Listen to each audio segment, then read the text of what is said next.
Bismillahirrahmanirrahim. I'm Dr. Jagresh Khan. I welcome you to the lecture of the Human Resource Management and Development. Dear students, the topic for our today's lecture is the employees' relations.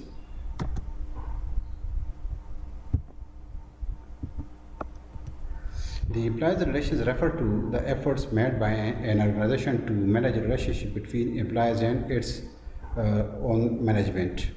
These are actually an effort, all the arrangements made to develop the relationship between the employees and the management of an organization, because the organization can only develop the output, can only increase the efficiency of the employees, can only be improved if they are motivated. And for the motivation of the employees, it is necessary that the management employees relationships should be very good, and which may be acceptable both to the management and to the employees. So all the efforts made in this regard are known as the employees relations. The employees relations cover the approaches and methods used by employers to deal with employees collectively or individually. By in employees relations, we study all those approaches, all those methods, all those techniques which are used by the management, which are used by the employers to deal with the employees individually or collectively. You know that almost all, each and every large organization have their own, the employees have their own unions. So when there is a collective demand, the collective demand is the collective dealing is done through the trade unions. So the efforts made by the organization for the development of the relationship between the unions, the individual employees, is known as the employee relations. This leads to the provision of employees with a voice and developing communication with them. If the relationship, there is a good relationship between the employees and the management, this will mean that the relationship is in the form of relations with a strong union. Then this means that the employees have a voice. They can demand, they can raise their voice for any type of their need to the management. If they have the voice in the decision making, then definitely they will be highly motivated to work hard. Employee relations are wider than the industrial relations, which cover the relationship between management and trade union representatives and officials only. The employee relation is a wider term. It takes into account not only the collective relationship but also the individual relationship. This means that while talking about the industrial relations, most of the dealing is done between the management and the trade union, but also in the employees relations, the dealing is done not only with the union but also with the individual representatives. Employees relations are fundamentally about how management and employees live together, what can be done to make that work. These are actually, as I told you in the previous slide, the employees relations are actually the efforts. These are the ways through which the efforts are made to bring together the employees and the management, so that the working relationship can be developed. So it is in the benefit of the organization that the employees and the management should have very good relations, and it will be in the benefit of the organization and the employees as well that there is good working relationship. There are two views about the employer relationship. The first view is of the Butler 1985, known as the principle of mutuality. This view states that an employer relation is the belief that management and employers share the same concerns and it is therefore in both their interest of the both to the interest of the both to cooperate. A similar belief is that as stakeholders, the parties involved in the employer relations should aim to work together to the greater good of all. Both the parties, whether the organization or the employer, they should work together for the benefit of both. The partnership agreement tried to put this idea into practice. The pluralist viewpoint is that the interest of employees will not necessarily coincide with their employers, and that unitary view is naive, unrealistic, and against the interest of the employees. The basis of the employees' relationship are type of the pay-work bargain. It is the basis of the employees' relations. A pay-work bargain is the agreement made between the employers and employees, where the employers pay for work which is done by the employees. In other words, the employers pay for work, while the employees work for the pay.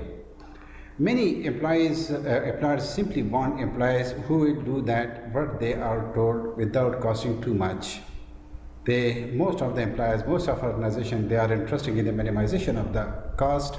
So they are interested that they have the view that the employees should work what they are told without any hesitation and without too much cost. They want engagement and commitment on their own terms.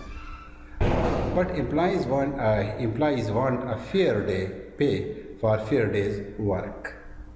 Employees want to work on their own terms and conditions. So the employers have their own terms and conditions for the working relationship, and the employees have the own terms and conditions for the to work. The employees want employment security, good working conditions, a healthy and safe working environment, and the scope to raise and resolve grievances, which is their right. The conflicts of interest between the employers and employee arises because of these benefit. The employers are, the organizations are on the of the view that what they say should be followed without any hesitation, and they want to do everything in their own interest, while the employees, they are interested in fulfilling their own conditions, like they want job security, they want good working conditions, they want healthy and safe working environment. They want to reduce their grievances, their problems, their stress. And when these are not the agreement between these two, when the agreement on these issues, working conditions, employment security, etc., is not met between the employers and employees, then the conflict will arise. So this means that the conflict of interest can arise between the employers and the employees on the issues described above. The unions resolve such issues through the employees' relations. One of the the purpose of the union is to resolve such type of the issues through the employees' relationship. Another topic is the employees' relations policies. Employer relations policies show what kind of relations the organizations wish between the employers and employee. These policies are actually designed by the organizations. These are also called the organizational employee relations policy. These policies are actually developed for improving the relationship between the employers and employees, and these policies, the organization differ in such type of the policies. So the such type of the employee relations policies shows how the organizations treat the employees, what kind of the relationship they want between the employers and employees. It also forms policy for unions and the terms and conditions of their involvement in matters relevant to the employees. There are four approaches to the employees' relations. Number one is adversarial. The organization decides what it wants to do, and employees are expected to fit in it. Employees only exercise power by refusing to cooperate. Such type of approach is called adversarial approach. The second approach is traditional, a reasonably good day-to-day working relationship, but management proposes and the workforce reacts through its elected representatives if there are any. If not, employees just accept the situation or the work. Partnership is the third approach. According to this approach, the organization involves employees in drawing up and execution of organization policies, but retains the right to manage. And the fourth approach is the power sharing. According to this approach, the employers are involved in both day-to-day and strategic decision making.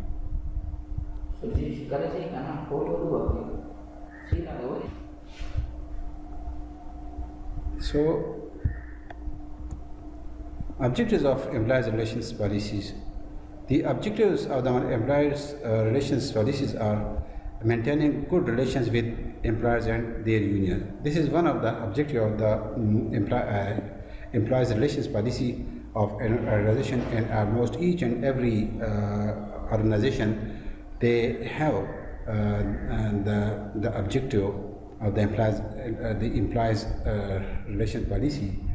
This is a significant objective because most of the organization, they want good relations with the employees and the trade unions, because if there are good relations, if the organization have good relations with the employers and their unions, then it will be they will be motivated and they will work hard. The second objective is developing a cooperative and constructive employee relations climate. The third objective is effective management of the workforce process. The fourth objective is the control of labor cost, because the employees relations are good, then definitely it is expected that the labor cost will be comparatively low. The development of an engaged and committed workforce. This is also one of the important objectives of the employees relation policy, because if the employees relations are good, then the workforce will be motivated to work, and they will be committed as well, because if they have a voice in their decision making, if they have care for their grievances, if their demands are met justly, then definitely they will be motivated and committed. So it is one of the important objectives of the employees relation policy. These policies provide guidelines for taking action on employees relations issues, and similarly they provide the basis for defining management intentions on key matters such as union recognition and collective bargaining. Now, what are the areas of the employees relation policy? What areas does the employees relation policy cover? It covers the areas as discussed in this slide. Number one, the trade union recognition. The employer relations decide whether trade unions should be recognized or de-recognized. Similarly, it is decided through by the employer relations policy that whether which union or unions the organization would prefer to deal with, whether to recognize only one union for collective bargaining or employees representatives representation purposes for collective, whether one union for collective bargaining and employee representation purposes is accepted or more than one. Collective bargaining can be centralized or decentralized according to the employees relation policy of the organization. Employer relations procedures. The employees relation policy cover the nature and scope of procedure for idleness, grievances handling, and the discipline. How these should be developed, how should be these problems can be solved, how can these issues should be resolved it is done one of the area of the employees relation policy. Participation in environment. Similarly, it is decided on in the employees relation policy, and it is one of the major areas of the employees relation policy that how far organization is prepared to go in implies a voice or on matters that concern them. How much the organization is willing to involve the employees or the unions in the matters which are relevant to them. Partnership. The extent to which a partnership approach is thought to be desirable. The employment relationship. The extent to which terms and conditions of employment should be governed through the collective agreements based on individual contracts of the employment. Similarly, harmonization of our terms and conditions of employment for staff and manual workers is one of the major areas of the employees relation policies. Similarly, working arrangements, what kind of the working environment should be provided, what kind of the demands of the employees should be met relevant to the working environment are also the areas of the employees relation policy. Policy choices. GUS 1995 described the following policy options for the organization. The new realism. It is one of the approach, one of the policy option. This policy is based on high emphasis on HRM and industrial relations. The aim is to integrate the HRM and industrial relations. A cooperative policy. According to this approach, according to this policy, the high emphasis there should be good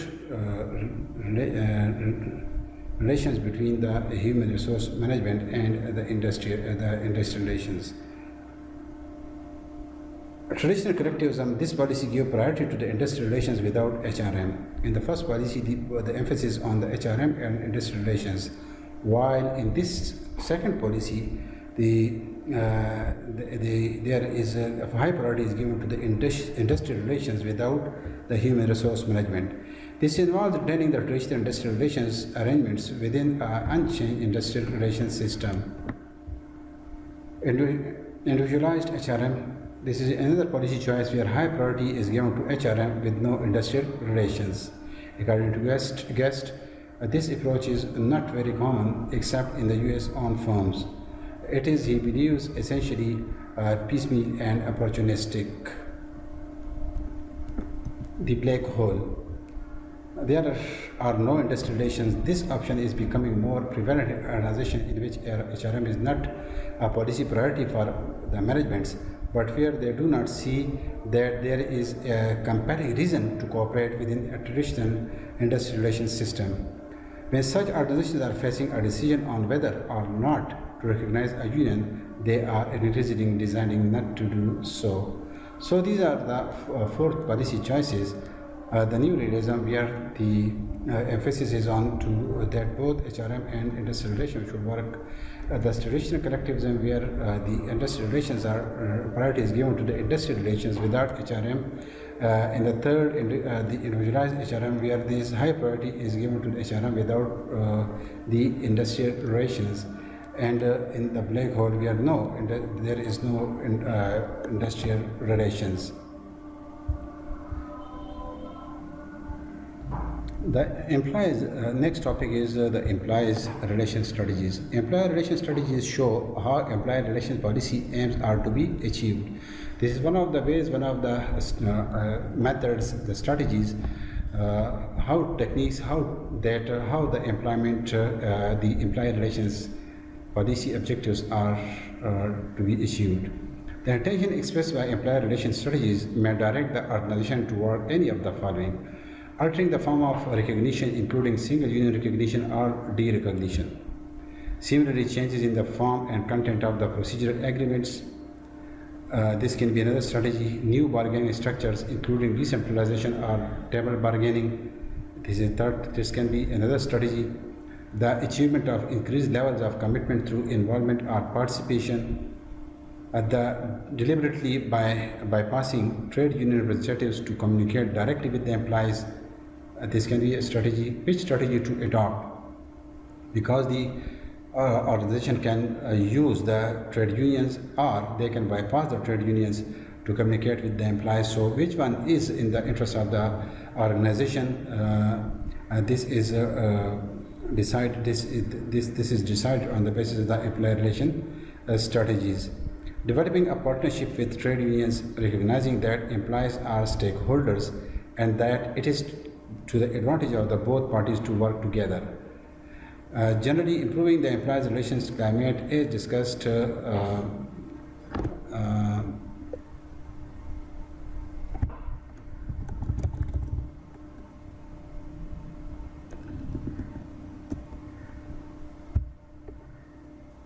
So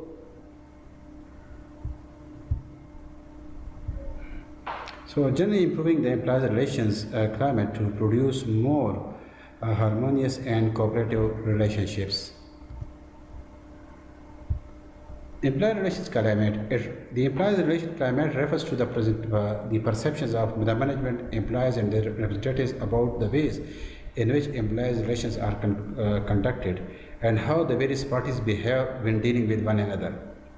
The climate can be good or bad or indifferent according to the perceptions about the extent to which the management and employees trust one another. Management treats employees fairly with consideration. Management is open about its actions and intentions. Harmonious relationships are generally maintained on a day-to-day basis that result in willing cooperation rather than grudging submission.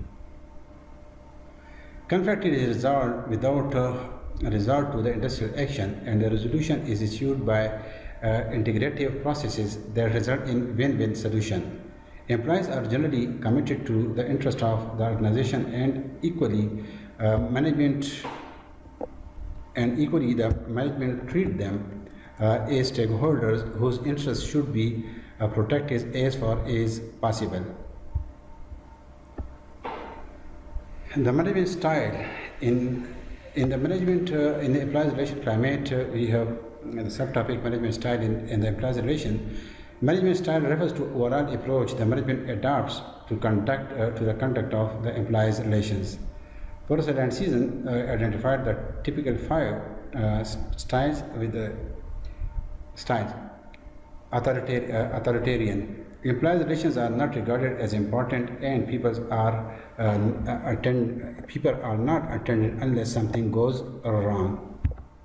Authoritative or authoritarian style. This is authoritarian management style. Paternalistic style. In this style, in some ways, look like the authoritarian style. But a more positive attitude toward the employees is adopted in the paternalistic style of the management. Now, in the first style, authoritarian, the employees are not regarded important, while in the paternalistic style, some good attitude is adopted toward the employees. Consultative, the trade unions are welcomed, and the employee consultation is given high priority. It is the third type of the management style, which is better than first and second. And the fourth one is the constitutional style, in which there is trade union presence, but the management style tends to be adversarial. Opportunistic. This is the fourth style, is determined by local circumstances, which in turn determine whether or not unions are recognized and the extent to which employees' involvement is encouraged. Similarly, Purcell 1987 described 2 major dimensions of the management style: individualism. This style refers to the extent to which the personal policies are focused on the rights and capacities of the individual workers, while collectivism, it refers to the extent to which the management policy is focused on encouraging the development of collective representation by employees and allowing employees a collective voice in management decision making. According to Purcell, style is a deliberate choice linked to the business policy. Organization may choose to focus on one or both aspects. Not all the firms have distinctive preferred management style. Improving the climate, it can be attained by developing fair employees relation policies and procedures and implementing them consistently. Line managers and team leaders who are largely responsible for day-to-day conduct of the employee relations need to be educated and trained on approaches they should adopt. Transparency should be achieved by communicating policies to the employees' commitment and increased by involving participation process. Similarly, another way to improve the climate is problem need to be resolved can be identified simply by talking to the employees and their representatives and their trade unions. This is one of the ways to improve the climate. If the organization may talk to the employees or their representatives or trade unions for the problems to be resolved. Importantly, the organization can address its obligations to the employees as stakeholders and take steps to build trust. An ethical approach. Businesses aim to achieve prosperity, growth, and survival. Ideally, success should benefit all stakeholders in the organization: owners, management, employees, customers, and suppliers. However, the single-minded pursuit of the business objective can act to the detriment of employees' well-being and security. There may be tension between the accomplishing business purposes and social and ethical obligations of an organization to its employees, but the chances of attaining a good climate of employee relations are slight if no attempt is made to recognize and act on an organizational obligations to its members. The commitment of mutual and the commitment will be mutual, and the arrangement for environment will be genuine. It will be also transparent, and although the concept of job for life may no longer be valid in organization, an attempt will be made to maintain full employees policies.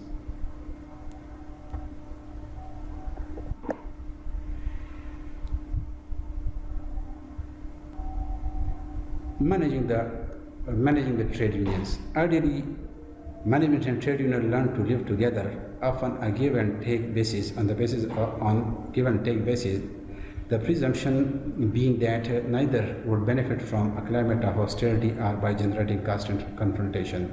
It is in the benefit of both the trade unions and the organization that they should work together. The hostility is in the favor of none of these two. It would be assumed that in an ideal situation that mutual advantage would come from acting in accordance with the spirit as well as the letter of agreed joint regulatory procedures. However, both policies would probably adopt a realistic pluralistic viewpoint. This means recognizing the inevitability of the differences of opinion, even dispute, or believing that goodwill on both sides, they could be settled without resolving to the industrial action. Of course, the reality is 1960-70 was often different. In certain businesses, for example, in motor and shipping industries, hostility and confrontation were common in 60s, 70s. Newspaper proprietors tended to let their unions hold sway in the interest of peace and profit.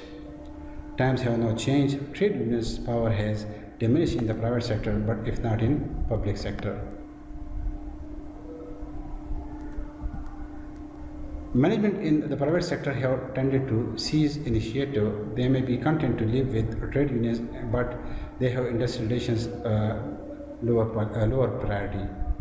They may feel that it is easier to continue to operate with a trade union because it provides a useful, well-established channel for communication and for handling of the grievances, discipline, and safety issues.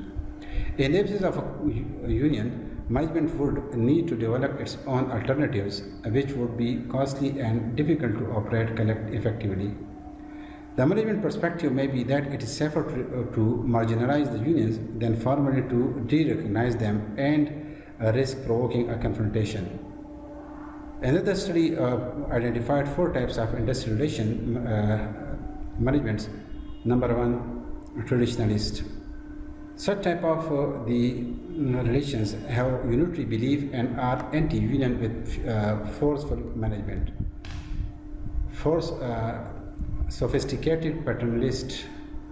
They are essentially unitary, but they do not take it for granted that their employees accept the organizational objectives and automatically legitimize management decision making. They spend considerable time and resources in ensuring that their employees adopt the approach right. The third type is sophisticated moderns. They are either consensualists, where the limits of collective bargaining are codified in an agreement, and management is free to take decisions on matters that are not subject of such agreement or consulters. They accept collective bargaining but do not want to codify everything in the collective agreement, and instead aim to minimize the amount of joint regulation and emphasize joint consultation with problems having to be solved rather than disputes. Standard moderns, they are pragmatic or opportunist. They recognize the trade unions, but industrial relations are seen as primarily firefighting and are assumed to be non-problematic unless events prove otherwise. This is by far most typical approach. On the whole, pluralism prevails, and the management and unions will inevitably disagree from time to time on employment issues. The aim is to resolve these issues before they become dispute. This means adopting a more positive partnership approach, where collective agreements are being made. A cooperative and integrative bargaining philosophy can be adopted based on perception about the mutual independence of management and employees.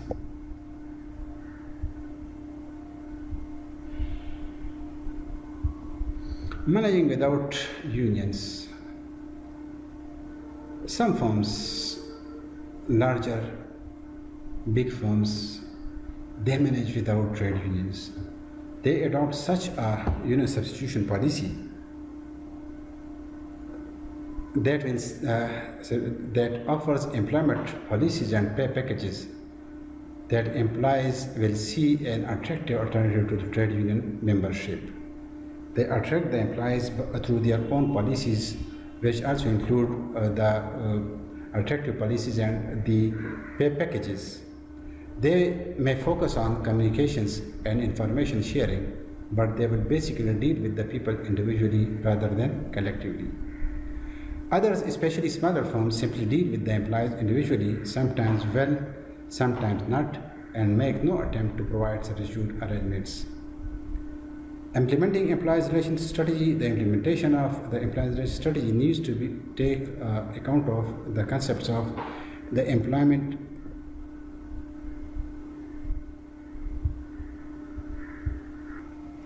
The implementation of the employees' relations strategy needs to take into account the concept of the employment relationship and the psychological contract. You can give a detailed reading for this topic to the Armstrong 2014 book. There are chapters, the employment relationship and the psychological contract. So give a detailed reading to it to clarify your concepts. So this is the end of this lecture, and the references used in this lecture are Armstrong, Gerst, Purcell, and so on. These are the references. Thank you very much.